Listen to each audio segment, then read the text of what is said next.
about the age of 10, I saw him once, but not again.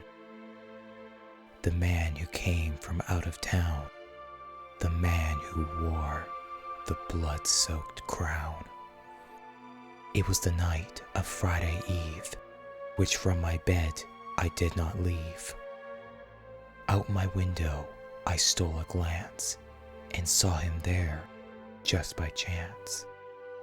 He was tall, thin, and made of dark.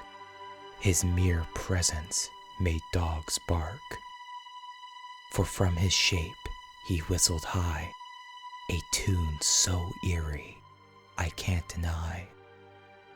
He slinked and stepped along the street, the sound of sloshing at his feet. A trail of crimson lay behind. His next victim he was to find. He grabbed a blade, and on his arm he carved a line into a charm. It was how he kept his body count, which looked high from the amount.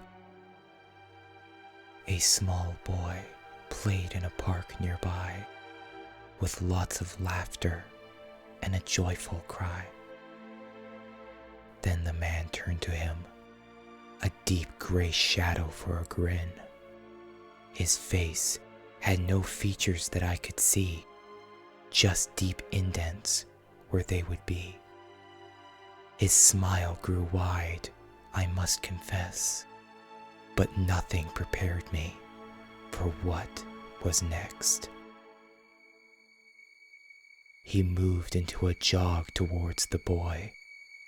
Then the child dropped his toy. He screamed for help, but no one came.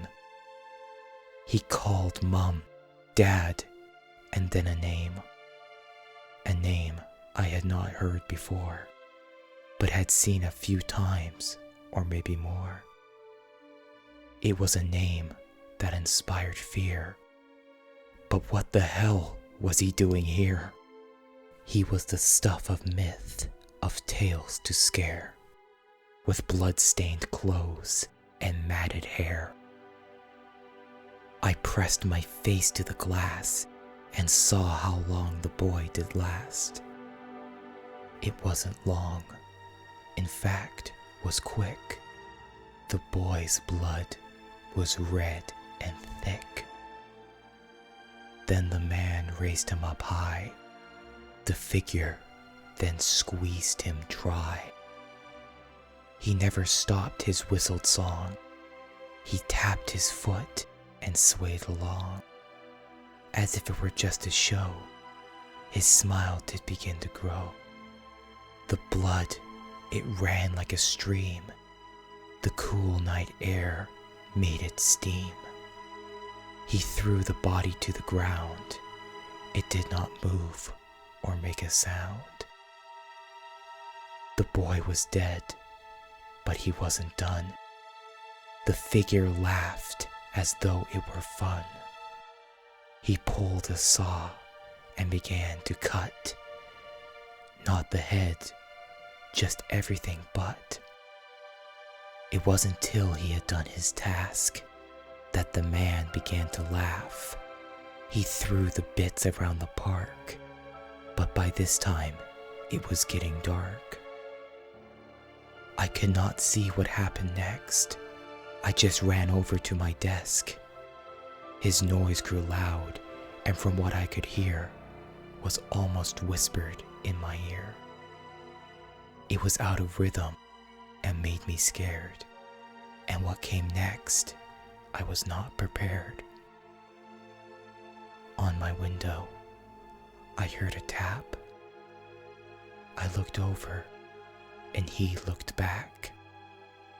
His face was pale as pale could be, and then he pointed straight at me. The window opened without a noise. Blood was dripping. It was the boy's. It would seem he wants his tale to be told. with his skin so pale and his clothes of old. I sit here writing as he watches, and on his charm he's carving notches. I am aware that he can see the words I write in front of me. I hope he decides to show remorse. Wishful thinking on my part, of course.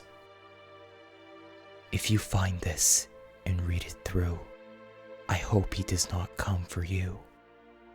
His legend is his way he moves, the bloody trail of his shoes.